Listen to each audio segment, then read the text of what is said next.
Live on heaven நேயர்களுக்கு வணக்கம். இந்த வீடியோவில் நம்ம என்ன பார்க்க போகிறோம்னா யமகாதகி படத்தோட திரை விமர்சனம் தான் பார்க்க போகிறோம்.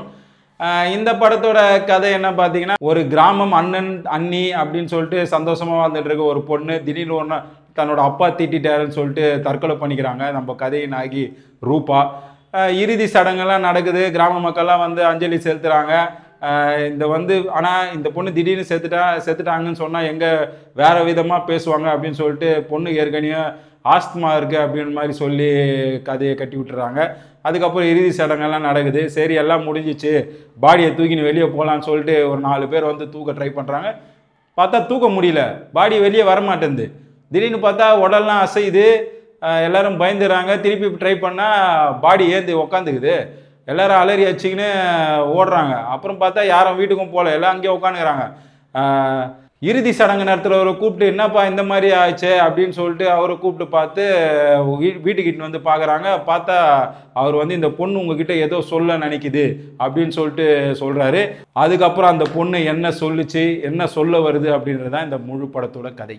இந்த படத்தோட கதையை தூக்கி பிடிக்கிறதே பார்த்தீங்கன்னா நம்ம ரூபா தான் சொல்லலாம். கதையின் நாயை அந்த படத்தில் நடிச்சிருக்காங்க. உண்மையிலே சொல்லக்கூடாது, அவ்வளோ அழகு, பக்கத்து வீட்டு பொண்ணு மாதிரியே அவ்வளோ கேஷுவலாக அவ்வளோ இயல்பாக இருக்காங்க. அவங்க நடிப்பும் பிச்சு உதறிட்டாங்கன்னு தான் சொல்லணும்.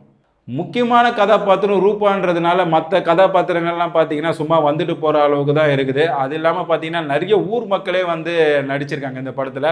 அதனால் பார்த்தீங்கன்னா நம்மளுக்கு ரொம்ப இயல்பாகவே இருக்குது. அங்கங்கே அந்தந்த கதாபாத்திரங்கள் வந்து பேசுகிற வசனங்கள்லாம் ஒரு சாவு வீட்டில் உட்காந்து எப்படி யதார்த்தமாக பேசுவாங்களோ அந்த மாதிரியே டைரக்ட் பண்ணியிருக்காரு.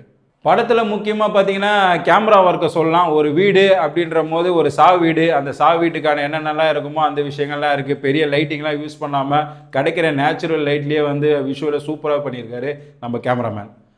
இன்னொரு ப்ளஸ் ஒன்று பார்த்தீங்கன்னா மியூசிக் டைரக்டர் சொல்லலாம். இது ஒரு திகில் படம்ன்ற மாதிரியே வந்து ஃபுல்லாகவே வந்து அவரோட இசையை வந்து பின்னணி இசை வந்து மிக சிறப்பாக இருக்குது.